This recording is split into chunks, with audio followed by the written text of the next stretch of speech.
Hare Hare Rama Hare Rama Rama Rama Hare Hare.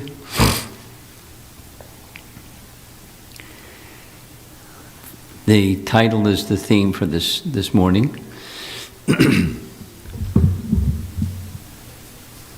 Essentially, while chanting, it's so simple. And what's the essence of this so simple? The essence of the so simple is we're calling Krishna's name and we're offering Krishna's name to Krishna. We're offering ourselves also unto Krishna.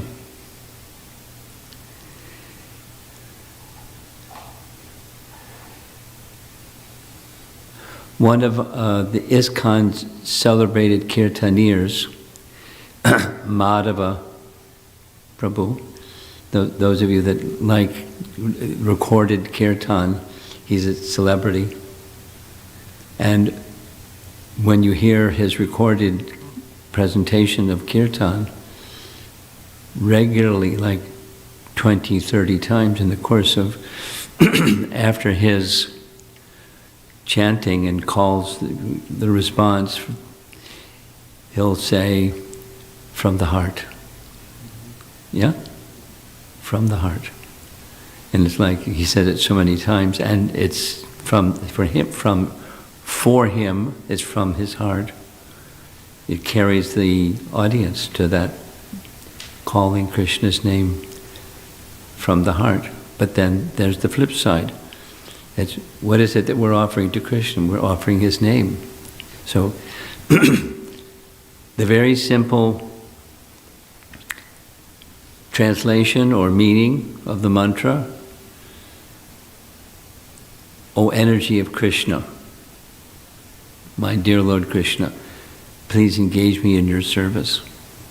So it's offering oneself in a mood of service unto the source of everything through the medium of his name, calling his name. Very simple. It's so simple it's difficult for people because it's so simple. But it's so simple that anyone, everyone, without academic or piety qualifications, good birth, good education, good this, good that, it's not required. If you have those things, fantastic. If you don't have those things, fantastic.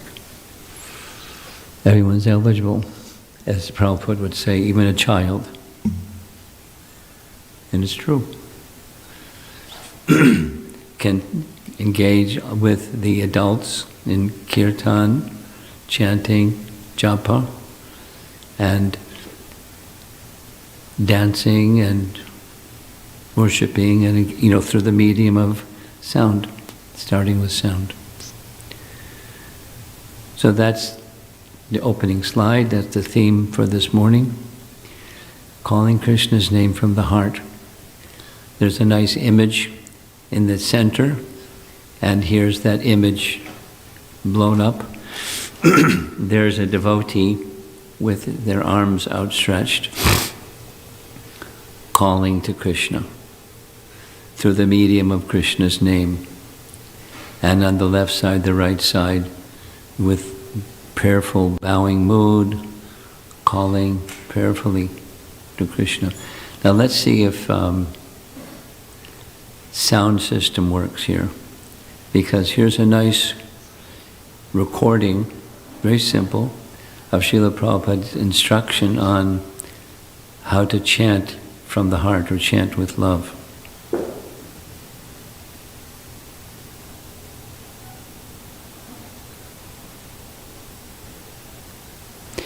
Okay.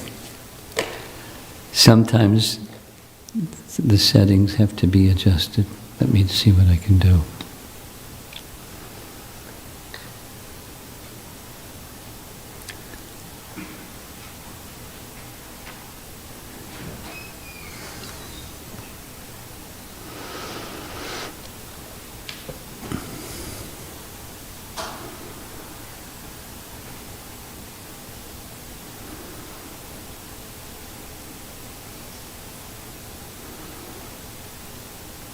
No.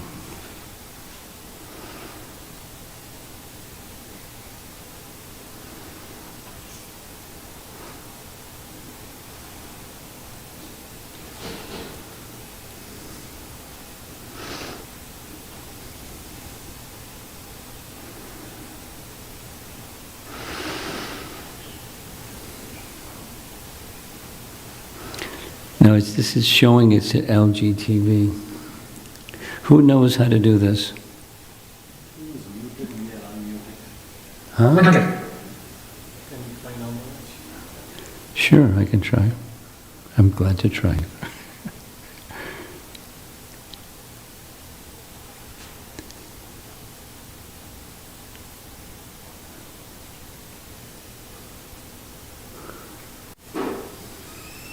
Not even. 100. What's that? Some automated voice. Okay, I don't worry about that, huh? If you are engaged in Krishna's business. That was easy. Okay, we'll go back again. So this is, turn the volume down a little bit. This is Srila Prabhupada speaking about chanting from the heart. He's using 97, 96, 85, 81, 80. Chanting with love. If you are engaged in Krishna's business, Preeti Purvam, with love, not as happy. Here is a beauty chanting of Hare Krishna. Not like. With Preeti, with love, chant every name, Hare Krishna, and here is Krishna, here is Radha. That kind of chant, quality. Not Hare Krishna, Hare Krishna, Hare Krishna, Hare Krishna, Nala. Not like. Preeti. You're right in the way.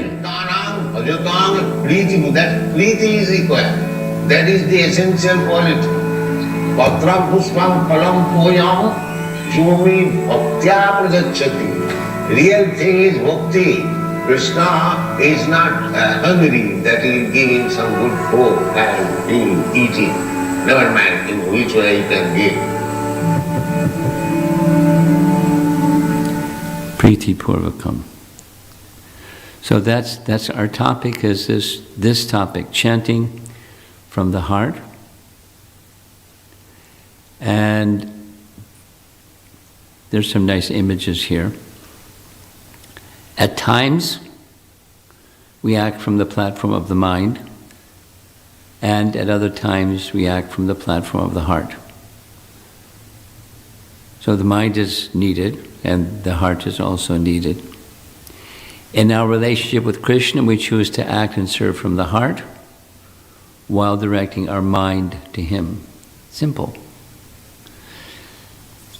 Directing the mind is a function of intelligence. We heard yesterday evening, this principle of enthusiasm is with intelligence, selecting what is favorable to Krishna. So intelligence directs the mind. The mind may be, so what's the difference between the mind and the heart?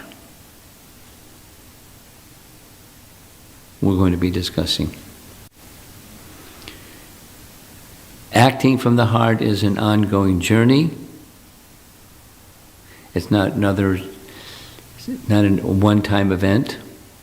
Once upon a time, I remember, I was acting from the heart. I felt connected with Krishna through the heart, and that was it. That journey is the process of bhakti, continuous devotional service to Krishna. From Bhakti Rasamrita Sindhu. You all know the verse? We can say it together. Anya bilashata shunyam jnana karma dhanavratam anukuyena krishnano shilanam bhaktir uttama. The highest bhakti is defined as continuous service or emotions directed toward Krishna. His expansion forms and others related to him with a pleasing attitude towards Krishna. Anukulyena Krishna Anushilanam. It should be devoid of the desires, that's the first part, devoid of the desires other than the desire to please the Lord, and unobstructed by impersonal gyan, the materialistic rituals of karma, and other unfavorable acts. Now that's a different definition than we sometimes hear, but it breaks down the meaning. This is our standard, there's one of two standard definitions of what is bhakti. So, bhakti is what bhakti, a good definition is both inclusive and exclusive. A good definition says what a thing isn't and what a thing is. One of my favorite examples to explain this is, there was a time when Srila Prabhupada came to America and he had a pair of kartals, but he didn't have mridanga. And so what was used in place of a mridanga was what everyone, the youngsters, the hippies had, was bongo drums. Doopa doopa doopa doopa doop. And then after some time, things became a little matured, and some devotees were going to India, and Prabhupada requested them bring back a mridanga. So they had to describe what a mridanga is. So he made a drawing, but it's a drum that has two ends. But bongo drums also have two ends, a larger head and a smaller head, and boopa doopa doop. But it's not like that, it's like this. But then there are coals that are made of wood, and there's mridangas made of clay. It's this type that's made of clay, it's not the type that's made of wood. And then the straps look like this, they don't look like that. So he was very clear what it was that he wanted, what a mridanga is, and he gave him names and addresses of places to go in Calcutta where they could get them. But he wanted them to get the right thing, not the wrong thing. It's an example. Something that's inclusive and exclusive. If you don't know what something is, a good definition is both. So if you don't know exactly what, or you'd like to know what bhakti is, it's exclusive. That's the first half. What bhakti isn't. And then the second half is what bhakti is. So it's a perfect. There is no such clear, cogent definition of bhakti anywhere than Rupa Goswami's definition. It's bulletproof, it's airtight, it's perfect. And appreciated again and again by commentators that how simple and yet complete. There's other definitions, but that's okay. We're looking at this one. The main is this Anukulyena Krishna Anushilanam. That's the pleasing attitude towards Krishna. That's the operative principle. So now, back to the head and the heart thing. Here's the image. We're beginning sadhaka, and we're a little bit sometimes and sometimes, conceptual, but not necessarily from the heart. And then striving to be from the heart and not hitting the target because the concept isn't correct. So this is a nice poem. This is purposeful. It connects with yesterday's discussion about enthusiasm. You remember utsahan discussion. And patience, both. Patient prayer of a struggling sadhaka. By my previous shameful life, my heart is polluted with many illusory attachments. Personally, I have no power to stop them. Only you, Harinam Prabhu, within my heart, can remove such inauspicious contamination. But whether you remove such attachments immediately, this is the patience part, or let me go on being afflicted by them, I will never give up my devotional service to you. even if you, it should be place, millions of obstacles in my path, and even if, because of my offenses, I go to hell, I will never for a moment stop serving you. I'm not interested in mental speculation and fruitive activities, even if Lord Brahma personally comes before me offering such engagements. I will not be even slightly interested. Although I'm attached to material things, I can see very clearly that they lead to no good, because they simply give me trouble and disturb my devotional service to you. Therefore, so this is leaving aside that which is not favorable for bhakti and exclusive acceptance of the goal. This is the sadhaka. There was a question yesterday, is it possible in our present stage of not yet pure that Shuddha Nam can be chanted? At least we can be, yes, we can be on the path of. Here's a very simple question. It's a definition question. By definition, Tulsi Devi is a seed. A Tulsi seed. We've all seen Tulsi seeds. B, when the Tulsi seed is fructified and 2 little leaves come out, that's a Tulsi.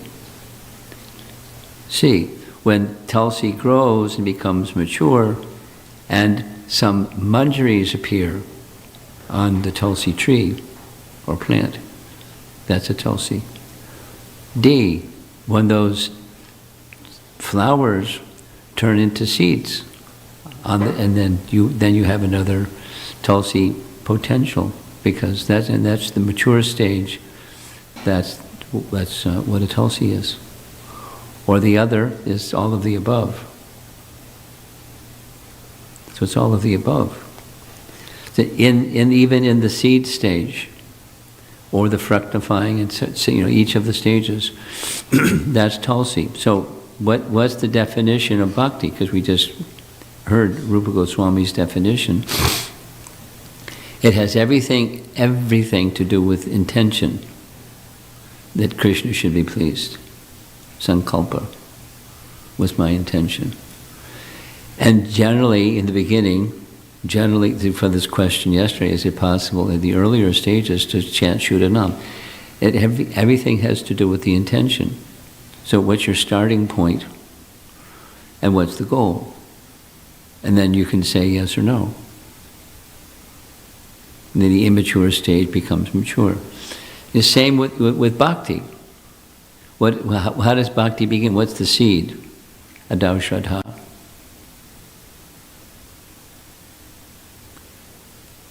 Some persons have faith in, everyone has faith in something. So if there's faith in, there's whatever you want to, whatever someone may call it, God or a higher reality or something, Brahman or whatever the language is. That's preliminary faith. And then step by step by step. That preliminary faith, according to Madhurya Kandambani, the 9 stages of bhakti are just descriptions of faith. Faith and the seed and the maturing of the seed. And so the intention behind the activity. Generally speaking, there's a mix. It's not free from jnana and karma.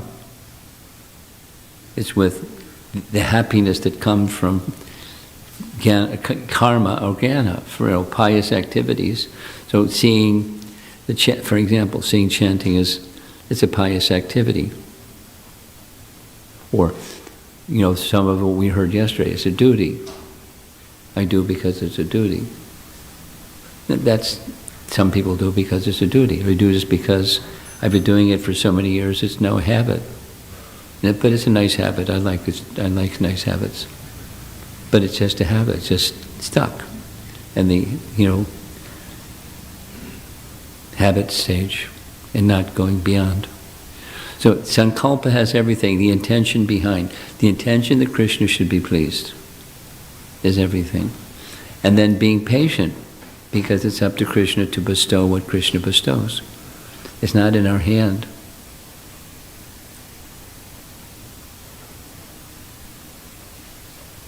I sincerely repent my foolish attachment to so many material things, and I am patiently awaiting your mercy. The messages, all these messages during the whole Japa retreat, they're not like, oh, I never heard that one before. It's just messages that are what we've heard before, but somehow it may not have gone in, or by getting together in Sangha, it has more of a chance of going in. Shri Radha Madhava Hari Ki.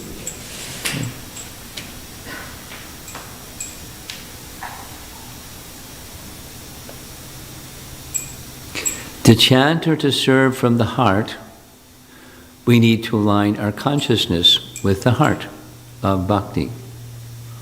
So now we're going to go some other images, but the images help to understand what is this heart of bhakti.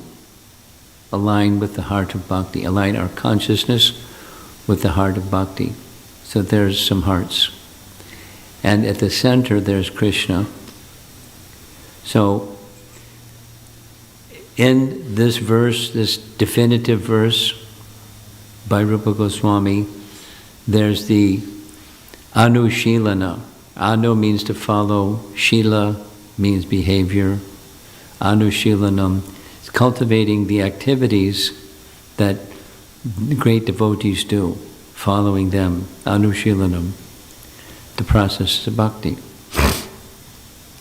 The processes of bhakti are targeted towards the object of bhakti, Krishna. And that's closer to the heart. And then at the very heart is this anukulyena. That's just the intention message. The intention that Krishna should be pleased. So that's at the heart of bhakti. The intention that Krishna should, that the heart, bhakti is those series of hearts, the definition of what bhakti is. But at the very heart is the intention to please Krishna. So at the heart of carefully chanting, because that's the message we hear about chanting, carefully chanting. It's the same.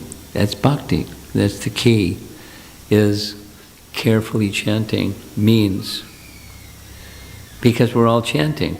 And then how to, like the discussion yesterday, how to go to the next level besides just stuck. I'm mentioning this because it's a common phenomena. You know, that these ears hear it all the time. Like, different ways of asking the question, how do I go to the next level? Or I'm stuck, or I'm chanting mechanically, or, there are different ways of saying the same thing. But that's what we're doing here. We're at least attempting to go a little further, a little more deeply, or a little more, from Madhava's phrase, from the heart. From the heart. Doesn't even say a whole sentence, just a little phrase.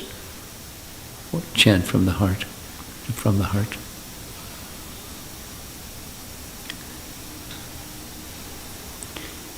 Once we reawaken our inherent intention to please Krishna, we can carry out our actions from the platform of the heart. That means, in simple terms, the chanting of the Hare Krishna Maha Mantra, or Vedic sounds in general, has two effects: cleansing and awakening.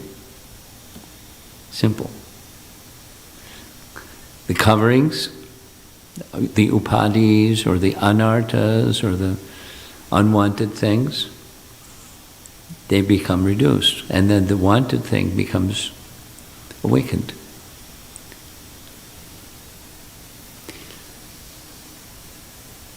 I like Prabhupada stories, so here's a little Prabhupada story. There's a longer version. The shorter version goes like this. The first time there was like a public forum kind of speaking, because Prabhupada was always speaking in the devotee circles, but there was the first time they went for public Harinam. There's some history behind it, but to keep it short, because I promised yesterday we'd have shorter classes. The devotees, with Prabhupada's permission, the devotees asked Brahmananda at 26 Second Avenue, who was like the president or the leader under Prabhupada, he wanted to take the chanting that we're doing at 26 Second Avenue and go out into the public. And Prabhupada, is it okay? And Prabhupada's reply was, I was just waiting for you to ask. It was many steps ahead of us. He said, but you have to have a permit because we don't want to have a problem with the police. So they got a permit for Tompkins Square Park, and on the appointed permit day, out the storefront, turned right, around the 8th Street, made another right, and then to the park. And they're at the park on a Saturday from 12 to 3. And they had just, the same thing that's indoors, they were doing outdoors. And what happened was, same thing as indoors, after some time the chanting became very enlivening and the devotees stood up and started to dance along with chanting. And the public was observing the spectacle. They had something, they didn't know what planet this is from. And for 3 hours, and just chanting, there's a big crowd, there's photographs of the scene, and then the kirtan stopped, Prabhupada stood up, and just in your mind consider, here's a world acharya in the making. It's the first time he's going to address a public audience like this. What's he going to say? What would you say in a circumstance like that? It was reported to me, I wasn't there. Prabhupada's words were very simple.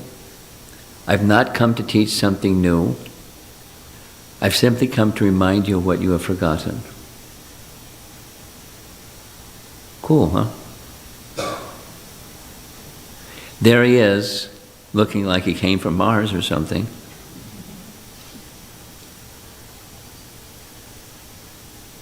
I've not come to teach you something new. I've come to remind you of what you have forgotten, and then Krishna consciousness.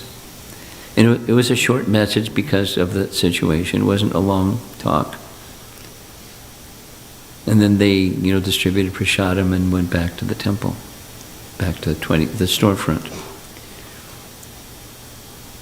So when that Krishna consciousness is awakened through the sound of Krishna's holy name, when it's effective, the reawakening has reawakened, then it sticks. It doesn't fade. There are other processes, without going into it, that are restraining material tendencies, but the spiritual reality hasn't become awakened yet.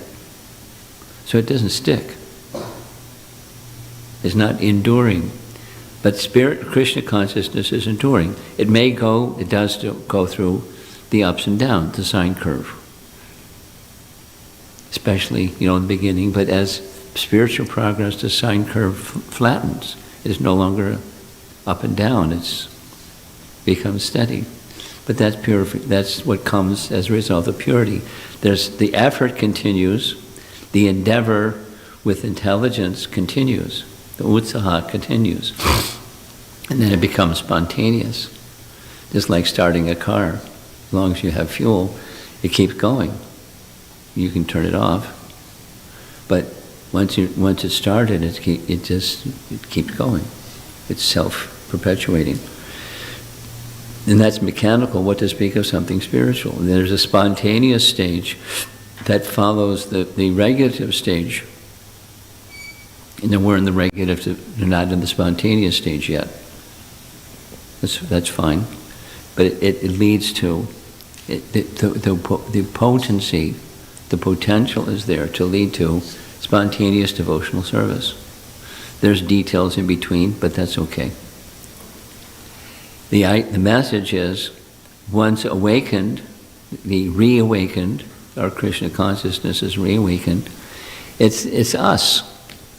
It's inherent because it's on the platform of the soul, or the heart, as we've been using this metaphor.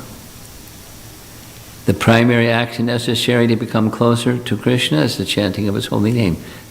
That's how it begins, particularly for this age. Particularly effective for this age. In our loving relationship with Krishna, we strive to carry out our actions, starting with chanting and then the rest of what we do in our natural life day by day. We strive to carry out our actions from a place of love, not merely on the basis of duty. We heard a little bit yesterday about the basis of duty, why question. And we're going to go more deeply into the why question in the afternoon. We are not able to call out the holy name with complete attention and surrender because of false shelters.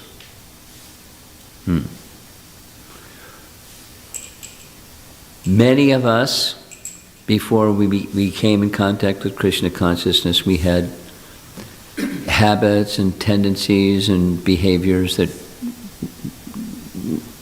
were different than what they are today. And we didn't let go of some of them, a number of them. But there's others that we may still cling to. This is your question. We're still clinging to. We have false shelters. And that it impedes. There's other things that impede, but that's a big one. False shelters. In order to accept our true original shelter, we need to let go of the false impermanent ones. This is another way of saying what we said yesterday. This platform of, I have only one shelter and I don't have any other shelters. The process, the door is open because I'm not clinging to something else. So supposing you're clinging to something else, your progress would be slow. If you'd like your progress to be more than slow, or a little speedier, please, look to see where those affinities are for the temporary and let go.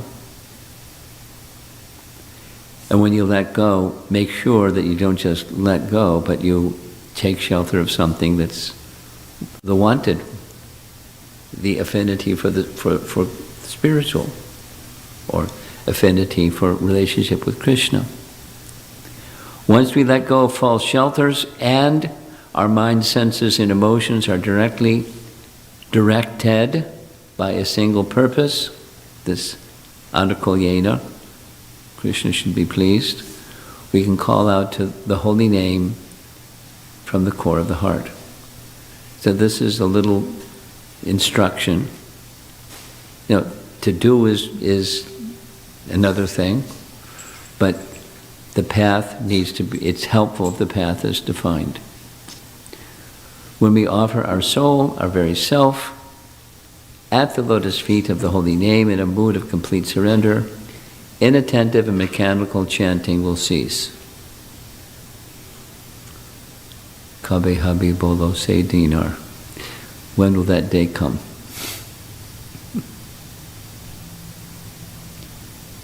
Oops, that's the wrong direction. Acting from the heart means acting from a place of who we are. Who are we? Eternal servants of Krishna. And nice painting, many of you recognize the painting. It's Gopakumar, Brihat Bhagavatamrita Part 2. He was given a mantra by his guru. His guru didn't explain the meaning of the mantra, lots of things. He just gave him the mantra and he gave him diksha. And he took shelter of the mantra. And in very serious, extended over a period of time with different challenges, etc., etc., and he stayed with it, and he eventually came to the spiritual world. And there Krishna was waiting. And Krishna embraced him. And both were very happy.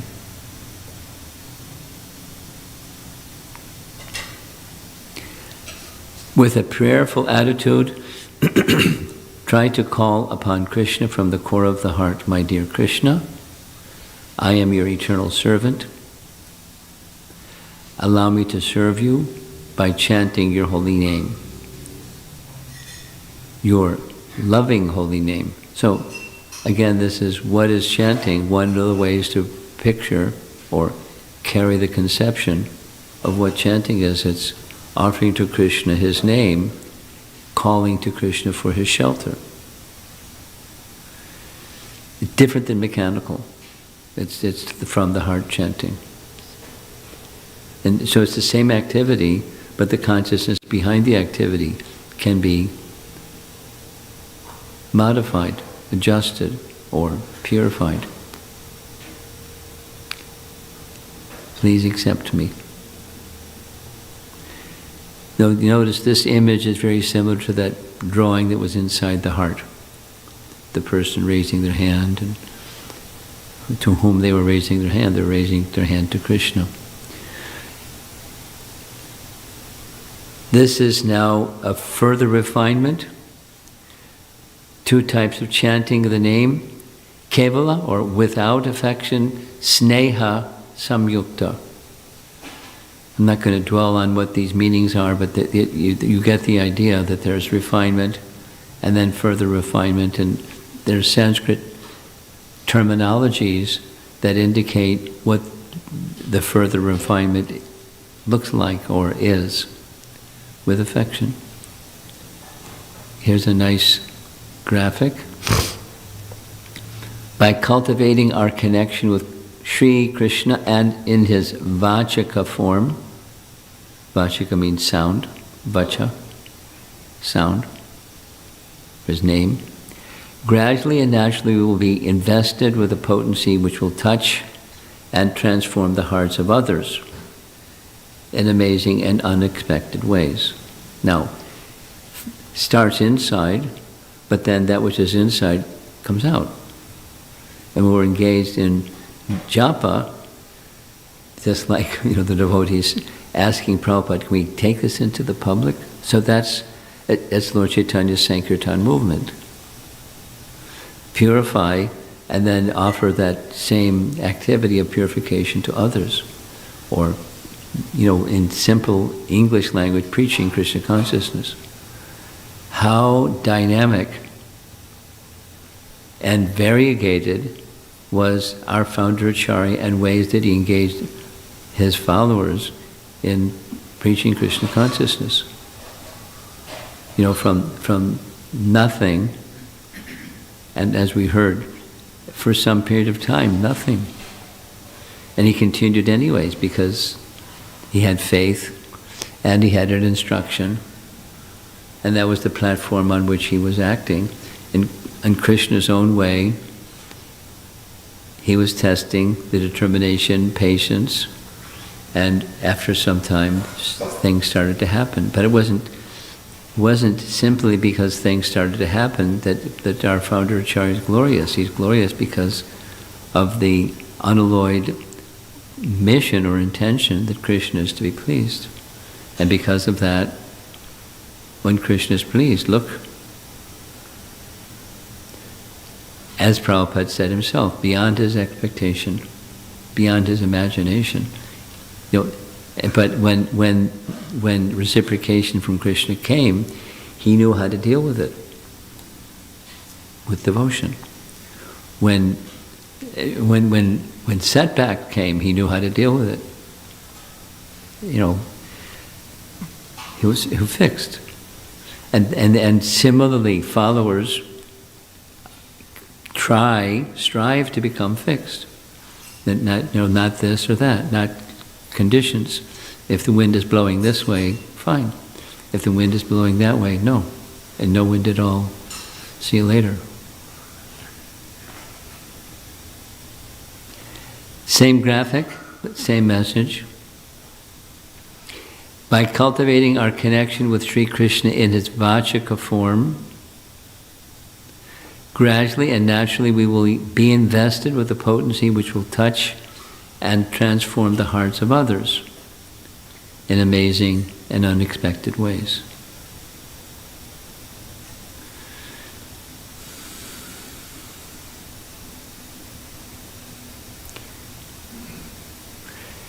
Certainly, Prabhupada had that experience. Many of us likely have had that experience of, you never know. I mean, our book distributor, for example, our book distributors can tell you, you never know when you give a book what's going to happen. You never know. And sometimes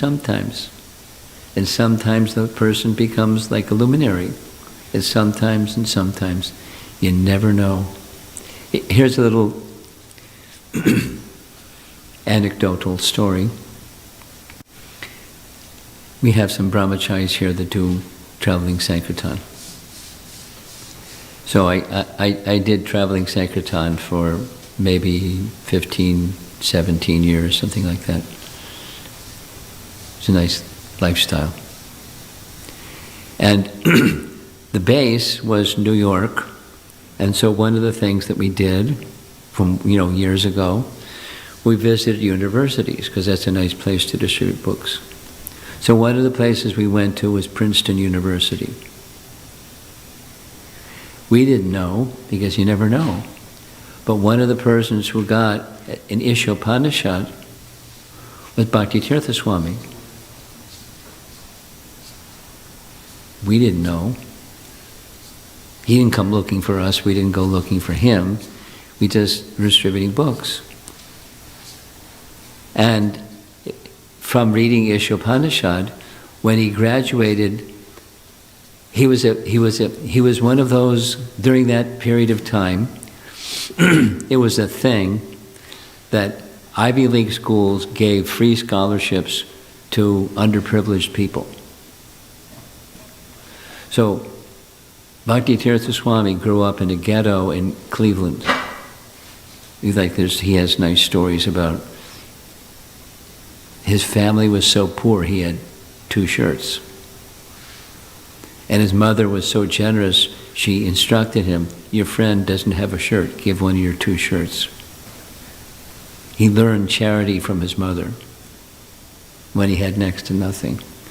And because he had next to nothing, he got a full scholarship at Princeton. When he graduated, he was the top student, the gold medalist, the #1 scorer in his academic in Princeton University. And he was the class president in his senior year of undergraduate study. He was on his way, but then Ishopanishad got a hold of him. So he came, he saw the list in the Ishopanishad of the list of temples, and the nearest one was in New York, so he came to New York. When he came to New York, it just happened that Prabhupada was visiting. So he had an experience, just coincidentally, he had an experience of meeting Srila Prabhupada, or experiencing being in his presence. And then, you never know. You never know. And it's okay to not know, because the principle is the right principle. And it's not like, there's lots of things it's not. It's not about numbers, and it's not about lots of things it's not. It's a service, and touch the hearts. That's what this is saying. Here's the same graphic one more time. By cultivating our connection with Sri Krishna and in his vachaka form, gradually and naturally we'll be invested with the potency which will touch and transform the hearts of others in amazing and unexpected ways. His heart, Bhakti Tirtha Swami's heart, was transformed by Ishopanishads, the writings that are still being distributed. Or in the Bhakti Shastri study, it's one of the essential books, Ishopanishad. It's so fundamental. And behind, there's the intention that we should want to make others happy. This is a phrase that Prabhupada used, and it's a principle that he lived by. Others, sukhi no. Everyone should become happy. Because there's a lot of people that are not. There's people should become. Here's the final. This is a little story with narration. Prabhupada is going to narrate the story of Vangsidas Babaji. He's a very interesting person. He's a Babaji. And he had two things, Kopans and his deities. And that's how he lived.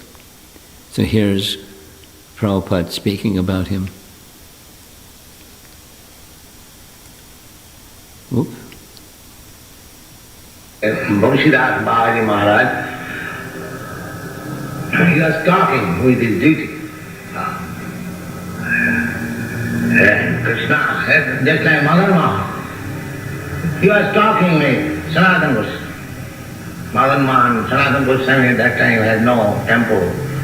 He was hanging his deity on the tree. So Madan Mahan was talking, he thinks, Sanatana, we are bringing all these dry chapatis and it is stale. And don't give me even little salt. How can I eat? Sanatana Goswami says, sir, where shall I go? Whatever I get, I offer you. You kindly accept. I cannot move, old man. So Krishna had to eat that. Because the bhakta is offering, he cannot refuse. Jiman bhaktya prajit. The real thing is bhakti. What you can offer to Krishna, everything belongs to Krishna. What you have got, what is your value? And what is the value of your things? There is nothing. Therefore, the real thing is bhaktya. The real thing is your feeling. Krishna, finally take it. I have no qualification. I am most rotten fallen. But I have brought this thing for you. Please say, this will be accepted. Don't be part-time. Always be careful. You are dealing with Krishna. That is my request. Please do it.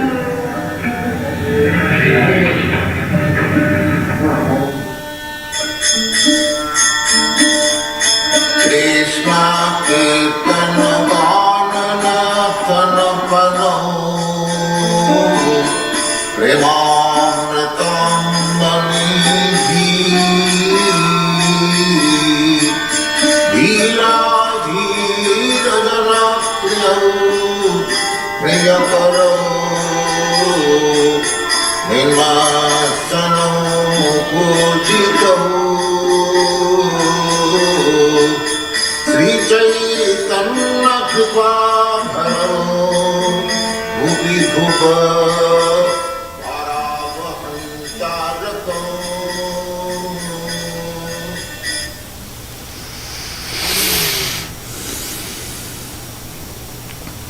So some messages to help us get unstuck and go forward. Let's see if there's some discussion.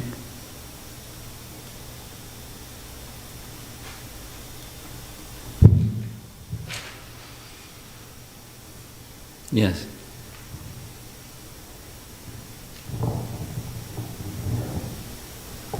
Go ahead.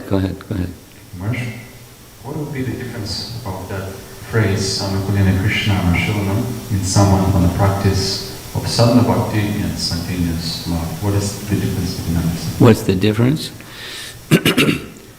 One is regulative and the other is spontaneous. And in the spontaneous stage, it becomes more focused, or specifically, it becomes reposed on one of the eternal associates of Krishna and how they are serving, the mood in which they are serving. So that's connected with a Ragatmika devotee. That's part of the spontaneous life of devotion. Okay. Someone else? Yes, back there?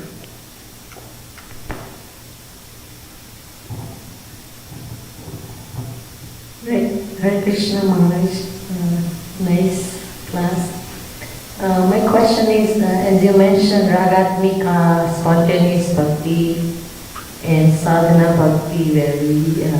I just touched on it. It's not the main message at all. Go ahead. So my question is, how do we know, Ragatmika, the spontaneous is like a sajya sometime bhakti, and how do we know if we are not ready, we shouldn't copy, or how can we... I'd like to keep the discussion on topic. And this is a nice topic, but it's not on topic. And it can lead to the next thing. I'm repeating what Prabhupada said when people would ask questions not on topic. He'd ask them, is this on topic? Is this on the topic? Then he would say, we just spent 45 minutes discussing a particular something, and we go off, and the force of that one main message will be lost, be dissipated. So, I'm happy to discuss, but at another time.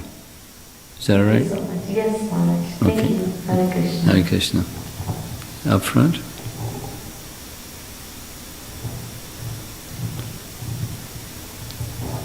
Hare Krishna Maharaj. Thank you so much for the wonderful class. So you mentioned the same point 3 times, the Vachakam one. Yes. Really well. In 2021 when you came, you were talking about the Rupa Goswami's Namashtakam.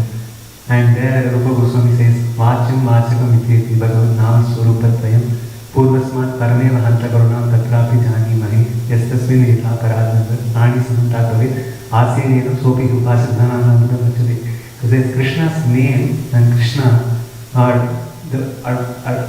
there's no difference between them. But Vachakam is even more merciful to Yes. the person who chants. So that message was really, really poignant, Maharaj, and I really loved listening to you.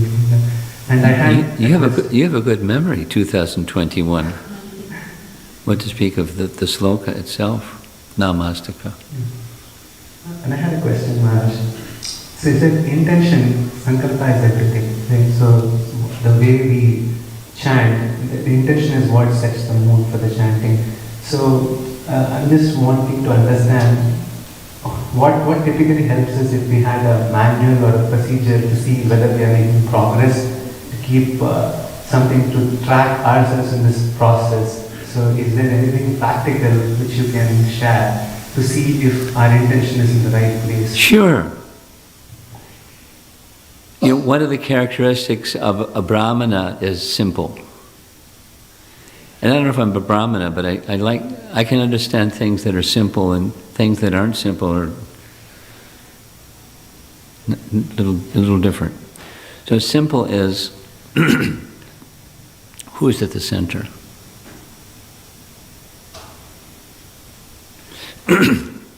Am I headed in the right direction?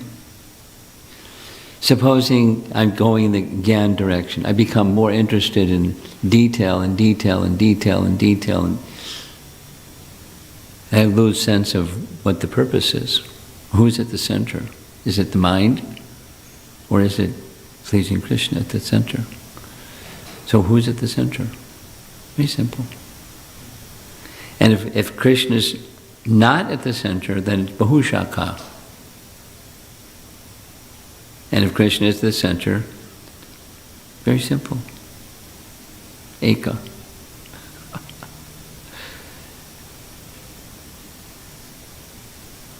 And the more it's like that, within bhakti, there's lots of diversity. Diversity doesn't shut down or dial down. Diversity becomes more colorful, and gosh, read Bhakti Rasamrita Sindhu, and then read the sequel to Bhakti Rasamrita Sindhu and Ujjwal and Nilamani, and it's, wow, what a spectacle. There's diversity, but there's one center. And pleasing Krishna is the flavor, and then different rasas, bhakti rasa, according to different. The spiritual world is all variegated. It's not bland, but Krishna's at the center. So, keep going with it, and it's the same principle. Krishna's at the center. Who's at the center? Who's to be pleased? My mind, my senses, my friend,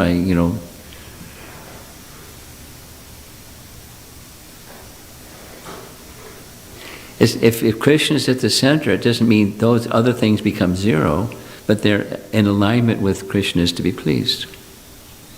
And as that spirit of Krishna is just exactly what this, showing it 3 times, hearts become transformed. We don't have to, transform. What can we do to transform?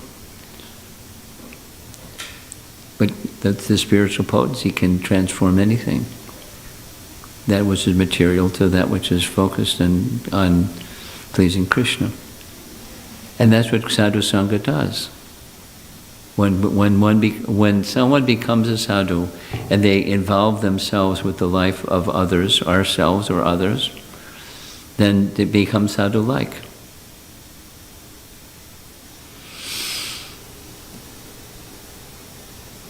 Anyone else? I see some hands. There is a Sankhya Purvaka. What? Sankhya Purvaka, that in Sarvasam. Yeah. Sankhya Purvaka has a chant by the Sankhya Purvaka in 16 round. And as a duty, if we are doing that Japa, and all these things will not come by that just perfectly we are just doing our duty. Those things like by heart and it is not common. I'm not sure what you're asking. Are you sure what he's asking? Try. No, you go ahead. You don't need the microphone, just speak. He's asking if all of the 16 rounds of chanting as a duty, isn't the heart, chanting in the heart included in it? Yes and no. I'm just asking what your is. Well, something, but 10%, 5%, 20%, to continue doing that for many, many years.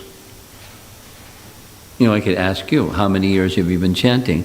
And if you feel that you are moving closer and closer and closer to Bhava Bhakti and Prema Bhakti, so I'm not putting you on the hot seat, but just, different persons feel, this is my experience, so many years I've been chanting and there's not much progress. So many years I've been reading and worshiping the deity and not much progress.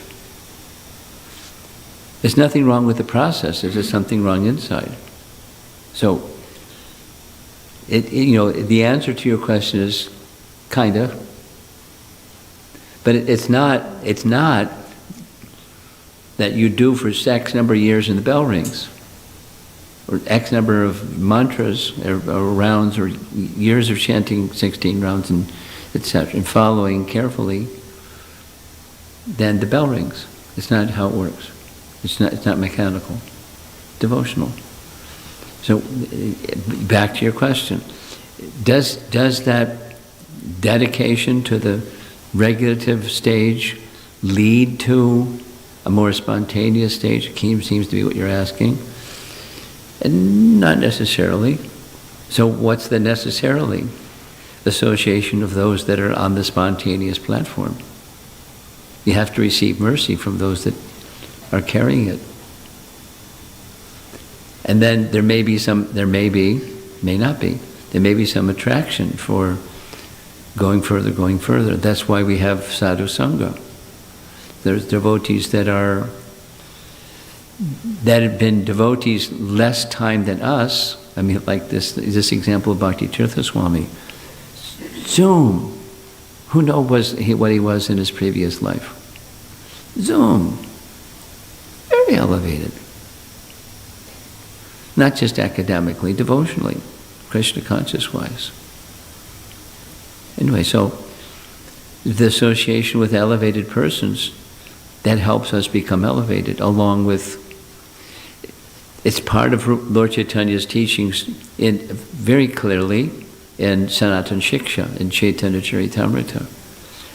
The association of devotees is imperative, even in the advanced stages, is not optional. So to go further, go further, go further. Not mechanical, devotional. Okay? Someone else on the ladies' side. Hare Krishna Maharaj, is it okay to ask a question about yesterday? About yesterday? Yeah, sure. I've been thinking about the confidence aspect of it, and is there an easy way to inspect your own feelings about confidence, how confident you are about the shelter that you're taking and Krishna's got your back? Because I seem to, when things are going fine, it's good. When things are not good, then the faith seems shaken easily. But What causes your faith to shaken? Circumstance? I think it's when you take shelter of the holy name, you have to be okay with doing it on his terms. And Yeah. I think my ego doesn't allow for his terms sometimes. Yeah. And so that's what shakes it. Oh, okay. But that's relationship. That's love. You know, why do people get married? And why do people get separated or divorced after marriage? You know, there's the initial, he likes her, she likes him, woo, woo, woo. And then the reality sets in. She's not what I thought she was going to be. Or she's changed, or, you know, they have many things they say. You're not the same. And, you know, that happens. And then what? So what's the person? So that's so there's a relationship with Krishna. Ultimately, that's it. That's the loving relationship. You know, he's our shelter, the beloved, and whatever different rasas of love. He's the beloved. He's the object of love. And you know, initially there may be, say, a goo gaga, you know, fall in love with the idea of bhakti, and not so much the relationship of love. When a relationship of love, it doesn't matter. It doesn't matter. Like this nice example that Shyamasundar gave of, Prabhupada said in 1948, the so many page manuscript of Bhagavad Gita was stolen. And that didn't, it did, you know, this misfortune, but it didn't rock the boat. He just started all over again. Because it's relationship, it's not circumstance. You know, Krishna, why didn't you protect that manuscript? Etc. So life has its bumps, and then when that comes, back to the circumstance that causes faith to shaken a little bit, where's the place of shelter, like this question? He's the object of love for me, and there's nothing else. If there's something else, then you get to find out. When that something else displaces the one, and is uncomfortable. It's not like we want to avoid discomfort, because even in the topmost stages of bhakti, the devotees experience different, the variety of emotions is unlimited. But it's all Krishna-centered. So it's all ecstasy because it's Krishna-centered. There's no slackening, it's intensification due to circumstance. So the real test is who's at the center? Am I or Krishna? Or do we share centeredness? And until that Krishna-centeredness is there, there's going to be what you described in your question. And that's just an honest self-evaluation. You introspect and see, wow, look at this. Then you hit the reset button. What are you going to do about that? And the path of Shuddha Bhakti says, let Chaitanya, you can do with me whatever you like. No, we're not there yet. But that's what the stage of unwavering devotion looks like. You can embrace me, you can neglect me, you can trample me, you can do with me whatever you like. That's the message we've been hearing, that Shikshastika message, but this message here is whatever. And for me, for most of us, it's not unconditional, and therefore discomfort on the material side of discomfort.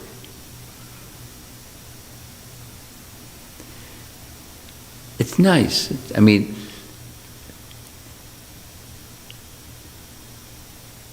yeah, I'm tempted to go in another direction, but I won't. You have something? I'm so glad I attended today's class because it practically answered my question from yesterday. Well, there's more. Keep going. My question is, what can I do from my part to get rid of the false shelters?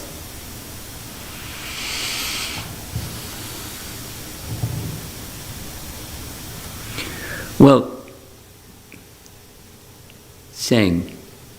The process of bhakti has twofold: awakening and cleansing. So, how to get rid of the false shelters? That's the anarthas, unwanted things. Anarthas. Well, there's artha, there's anartha. So the unwanted things, you patiently persevere in the process of purification as given to us with the confidence, so this is, it carries you forward. This confidence is going to get me there. It's just what yoga is. It's what life is. You do a certain thing in a certain way because you have confidence it's going to get me there. But in this case, it's not just a speculative, what there is the place to be. It's scriptural, and there have faith in Scripture. The source is an infallible source. So you continue with sadhana bhakti. And then artha-nivritti will follow.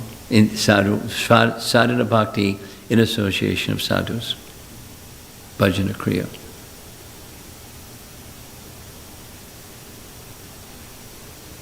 And be patient.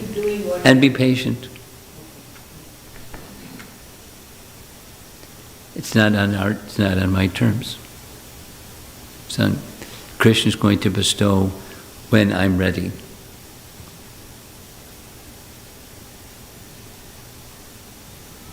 Okay. Anything else? Yes, over here.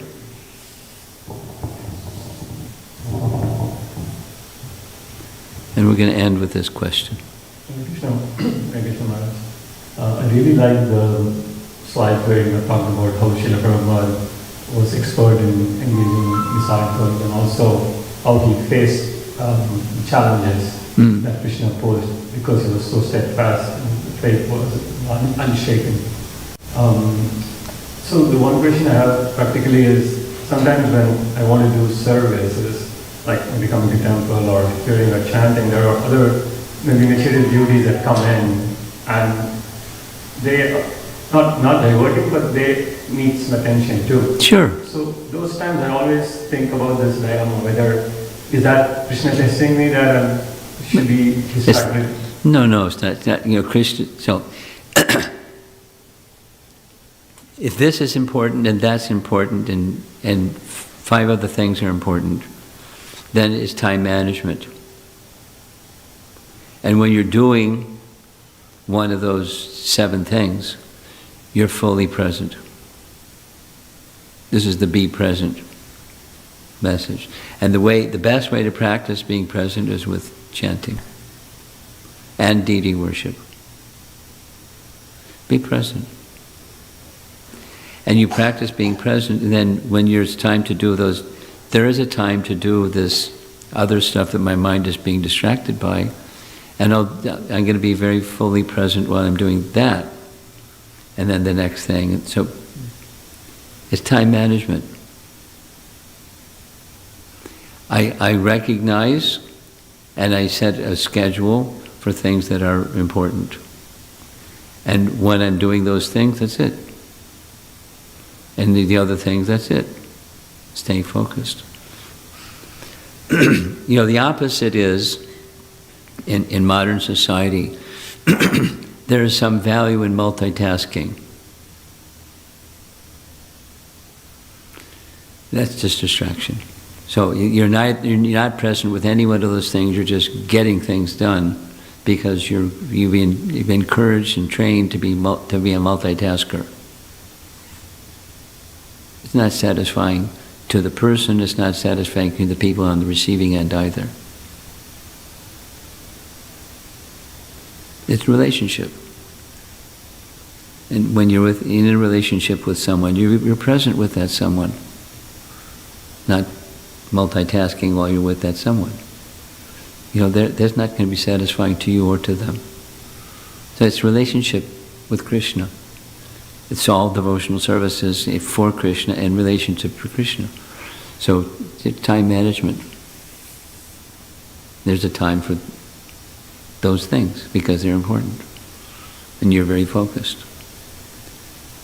Not, disrespectful to other people that may suddenly come into your purview, but you may say to them, could you hold off?